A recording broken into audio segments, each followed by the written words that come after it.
Janasena party.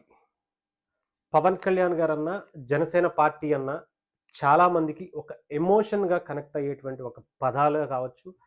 చాలామంది చాలా మనసులో హత్తుకునేటువంటి వ్యక్తులు చాలామందుంటారు. మనం ఇంట్లో కుటుంబ సభ్యులు ఎలాగ భావిస్తామో, ఒక వ్యక్తులు చాలా బలంగా బయట వ్యక్తుల్ని ఎలా ఇష్టపడతామో, అలా పవన్ కళ్యాణ్ గారిని గాని, జనసేన పార్టీని చూస్తే ఒక ఎమోషన్ కనెక్టివిటీగా చాలామంది ప్రజలకు ఆయన ఒక ఇంటిలో ఒక కుటుంబ సభ్యుడిగా ఆయన్ని చూసుకుంటూ అనేక సంవత్సరాల నుంచి ముఖ్యంగా ఆయన సినిమా ఇండస్ట్రీలో ఎన్నో ఫ్లాపులు ఎదురైనా కూడా అంటే చాలామంది హీరోలు కావచ్చు, సినిమా ఇండస్ట్రీలో ఉన్నటువంటి డైరెక్టర్లు ఎవరైనా కానీ ఒక ఒక సంవత్సరం, 2 సంవత్సరాలు లేకపోతే 3 సంవత్సరాలు లేకపోతే 4 సంవత్సరాలు సినిమాలు ఫ్లాప్ అయితే వాళ్ళ కెరియర్ అంతటితో ముగిసిపోయిన సందర్భాలు రీసెంట్‌గా కూడా చాలామంది డైరెక్టర్ల విషయంలో, సినిమా ఇండస్ట్రీకి సంబంధించినటువంటి హీరోల విషయంలో మనం చూసుకుంటూనే వచ్చాం. కానీ పవన్ కళ్యాణ్ గారు 10 సంవత్సరాల పాటు ఒక్క హిట్ కూడా సరిగ్గా లేకపోయినా కూడా తన స్టార్‌డమ్‌ని, తన మీద ఉన్నటువంటి అభిమానాన్ని ప్రజలు ఇంకా ఇంకా పెంచుకుంటుంటే ఏమనాలో నిజంగా ఎవరికీ అర్థం కాల. నిజంగా భారతీయ సినిమా ఇండస్ట్రీలో ఎవ్వరూ కూడా అలాగా అచీవ్ అయినటువంటి సందర్భం ఎప్పుడూ లేదు.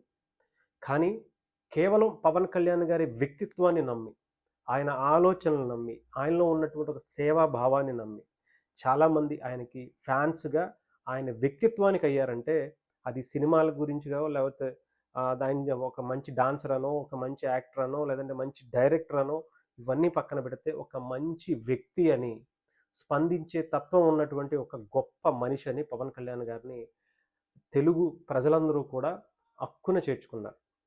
ఇక్కడితో బానే ఉంది. ఆయన అక్కడితో ఆయన కూడా సినిమాల పరంగానే ఆగిపోకుండా తన కెరియర్‌ని పీక్ టైమ్‌లో ఉండగా, తెలుగు సినిమాలో తనకంటూ ఒక నంబర్ 1 స్థానంలో ఉన్నప్పుడు ఆయన ఆ స్టార్‌డమ్‌ని అవన్నీ కూడా వదిలేసి రాజకీయ పార్టీ పెట్టి ప్రజల కోసం తన ఆస్తిని సైతం కరిగించేసుకుంటూ తన పిల్లల పేరు మీద ఉన్నటువంటి అనేక ఫిక్స్డ్ డిపాజిట్‌లు సైతం తీసేసి ఒక పార్టీని ఎలా నడపాలి?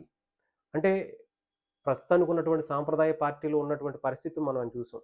ఎవరో ఒకళ్ళు ఫైనాన్షియర్‌లు ఉంటారు. ఎవరో ఒకళ్ళు వాళ్ళకి సంబంధించినటువంటి బిజినెస్ మ్యాన్‌లో ఇంకొకళ్ళని వెనకాల పెట్టుకొని అక్కడి నుంచి వచ్చేటువంటి ఫండ్స్‌తో నడిపిస్తా ఉంటారు. ఆ తర్వాత అధికారంలోకి వచ్చి రాగానే వాళ్ళకి ఏదో ఒక విధంగా వాళ్ళు ఉపయోగపడడం అనేది చూస్తాం.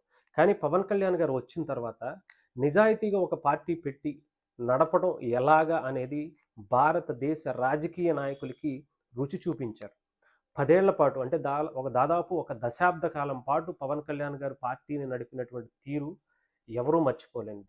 ఎంతోమందికి స్ఫూర్తిదాయకంగా ఉంది. ఎంతోమంది చేయలేనటువంటిది, ఎవరు అచీవ్ కానటువంటి ఒక సాహసాన్ని పవన్ కళ్యాణ్ గారు అసాధ్యాన్ని సుసాధ్యం చేసుకుంటూ ప్రజా జీవితంలో జనసేన పార్టీని ఒక బలమైన శక్తిగా ఈరోజు ఇండియన్ పాలిటిక్స్‌లో పవన్ కళ్యాణ్ గారు నంబర్ 1గా అంటే 100కి 100% స్ట్రైక్ రేట్ తీసుకొచ్చినటువంటి చరిత్ర భారతదేశంలో ఎప్పుడు ఏ పార్టీకి లేదు.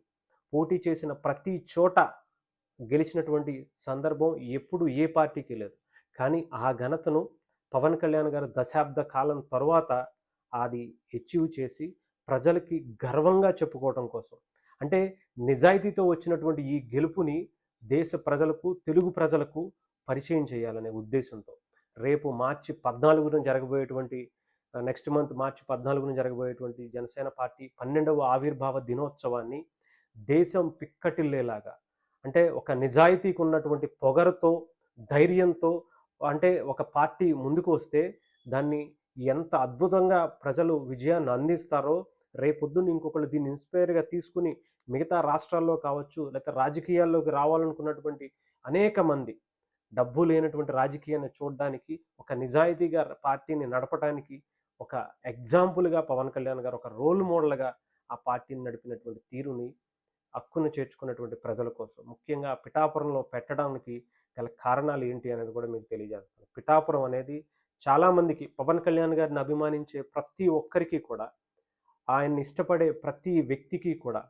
పిఠాపురం అనేది అది కూడా ఒక ఎమోషనల్ కనెక్టివిటీ అయిపోయింది. వాళ్ళ సొంత నియోజకవర్గంలో ఏం జరుగుతుందో, ఏంటి అనేది ఎవరు పట్టించుకోకపోవచ్చేమో కానీ, పవన్ కళ్యాణ్ గారు పిఠాపురంలో ఏం చేస్తున్నారు? ఎలా చేయబోతున్నారు? ఎలా ఉండబోతుంది? ఎందుకంటే మిగతా నాయకులందరూ వేరు, పవన్ కళ్యాణ్ గారు వేరు. ఆయన ఎవ ఎవరు డబ్బులిస్తేనో లేదంటే ఎవరో ఇంకొక చోట నుంచి ఏదో ఒక ఆశించి పార్టీలోకి వస్తేనో తీసుకుని పార్టీ నడిపినటువంటి వ్యక్తి కాదు. ఆయన సొంత డబ్బులతో పార్టీని నడిపి ఎవరిని పడితే వాళ్ళని తీసుకోకుండా మంచిగా, నీతిగా, నిజాయితీగా ప్రజల కోసం కష్టపడేటువంటి వ్యక్తులను ఏరి కోరి వాళ్ళ కోసం 10 ఏళ్ల పాటు వెయిట్ చేసి ఎన్నో అవమానాలు, అవహేళనలు, ఇబ్బందులు, దాడులు కుటుంబం మీద, కుటుంబ సభ్యుల మీద, ఆయన మీద ఎన్నో అవాకులు, చవాకులు పేలినా కూడా ఎక్కడా వెనకడుగు వేయకుండా ప్రజారాజ్యం అనే ఒక పార్టీ నుంచి చాలామంది ఆహ్, ఆ మచ్చ పోగొట్టుకోవడానికి పవన్ కళ్యాణ్ గారు చాలా కష్టపడ్డారు. ఈయన నిలబడరు, ఆ పార్టీ లాగానే వెళ్ళిపోతారు అనుకునే ప్రతి ఒక్కరికి సమాధానంగా నేనుండాలి, నిలబడాలి, నేను నిలబడి చూపించాలి. ఒక ఓటమి జగన్మోహన్ రెడ్డి గారిని ఏ స్థాయికి తీసుకొస్తే, వైఎస్ఆర్‌సీపీలో ఉన్నటువంటి నాయకులందరినీ బయటికి పోయేలా చేస్తే, పవన్ కళ్యాణ్ గారిని 2 చోట్ల ఆయన ఓడిపోయినా కూడా 2019లో, ఇప్పుడు ఆయన ఆ ఓటమి నిజంగా పవన్ కళ్యాణ్ గారి రాజకీయ జీవితంలో నిజంగా ఎంతో పదింతలు పెంచింది. ఆ ఒక్క ఓటమి. అలాంటి ఈసారి ఆయన గెలుపుని మొన్న 2024లో జరిగినటువంటి ఎలక్షన్స్‌లో పవన్ కళ్యాణ్ గారి జనసేన పార్టీ గెలుపుని పిఠాపురంలో జరుపుకోవాలి. ఒక దేశానికి ఒక అద్భుతమైనటువంటి నాయకుడిని, నిజాయితీ గల నాయకుడిని పిఠాపురం ప్రజలు ఎన్నుకున్నటువంటి తీరు మనమందరం చూసాం.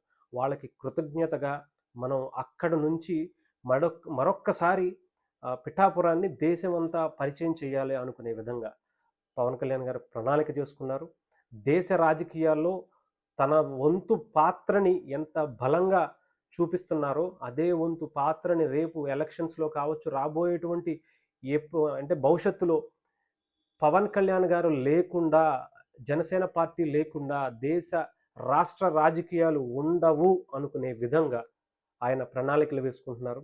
దానికి మొదటి అడుగుగా ఈసారి ఆయన మొదటి అడుగుగా అసెంబ్లీలోకి పడింది, పార్లమెంట్‌లోకి పడింది, ఎమ్మెల్సీ దాంట్లో కూడా పడింది. సో, ఈసారి ఆ అడుగుని ఘనంగా సెలబ్రేట్ చేసుకొని, రేపటి తరానికి భరోసానిస్తూ, ఎవరికి ఏ కష్టం వచ్చినా సరే పవన్ కళ్యాణ్ గారి దగ్గరికి వెళితే పనవుతుందిరా, ఆయన కష్టమైనా సరే చాలా హుందాగా విని మనకి సహాయం చేయగలుగుతారా అని చెప్పగలిగే అంటే అనుకోగలిగే ప్రతి ఒక్కరికి ఆయన ఒక భరోసాలాగా, ఒక జనసేన పార్టీని రెడీ చేస్తూ, ఆ పార్టీ కార్యాలయాన్ని మంగళగిరిలో కూడా రెడీ చేసుకుంటూ, జనవాణి అనే కార్యక్రమంలో ఎమ్మెల్యేలను మొట్టమొదటిసారి కూర్చోపెట్టి వాళ్ళకి సమస్యల్ని పరిష్కరించడం కోసం త్వరితగతిన ఒక టీమ్ ఏర్పాటు చేసినటువంటి పార్టీ జనసేన పార్టీ. అలాంటిది ఈసారి ఆవిర్భావ దినోత్సవాన్ని పిఠాపురంలో అత్యంత ఘనంగా దేశం నలుమూలల నుంచి కూడా, ప్రపంచ నలుమూలల నుంచి కూడా జనసేన పార్టీకి సంబంధించినటువంటి నాయకులు, జన సైనికులు, వీర మహిళలందరూ కూడా అక్కడికి వచ్చి చేరుకొని అత్యంత ఘనంగా ఈ విజయాన్ని దేశం తన వైపు తిరిగి చూసేలాగా పవన్ కళ్యాణ్ గారు జనసేన పార్టీని ఈసారి ఆవిర్భావ దినోత్సవాన్ని ప్లాన్ చేసుకున్నట్టుగా తెలుస్తుంది.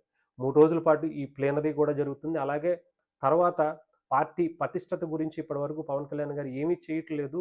ఓన్లీ అభివృద్ధి మీదే, రాష్ట్రం అభివృద్ధి గురించే, ప్రజల సంక్షేమం గురించి ఆలోచించుకుంటా ఉన్నారు గానీ పార్టీని పక్కన పెట్టారు అని చాలామంది అనుకుంటున్నారు. సో, ఈసారి జనసేన పార్టీ అనేది నిలబడితే దేశానికి ఒక బలమైనటువంటి శక్తిగా నిలబడుతుంది.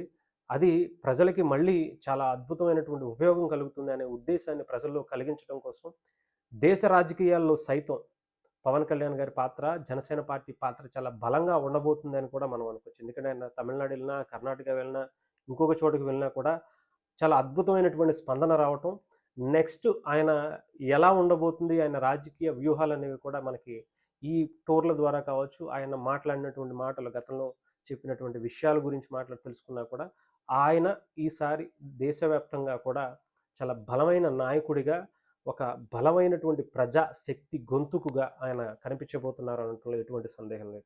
సో, మార్చి 14న పిఠాపురంలో మరొకసారి ఎప్పుడైతే పవన్ కళ్యాణ్ గారు అక్కడ పోటీ చేస్తారో అని తెలిసిన తర్వాత పిఠాపురం ప్రజల్లో ఉన్నటువంటి ఆనందం నిజంగా చెప్పాలంటే ప్రపంచ నలుమూలల నుంచి అక్కడికి వెళ్ళి చాలామంది పవన్ కళ్యాణ్ గారిని గెలిపించమని ప్రచారం చేసుకుంటే, ఒక సునామీలాగా అక్కడ ఆ రోజు జనాలు అక్కడ కనిపించేవాళ్ళు. ఆయన నామినేషన్ వేసినప్పుడు గానీ, ఆయన మీటింగ్స్‌కి వచ్చినప్పుడు గానీ, ఇంకొకటి గానీ. ఈసారి మరొకసారి ఇంకొక సునామీని అక్కడ పిఠాపురంలో మరొకసారి చూడబోతున్నాం.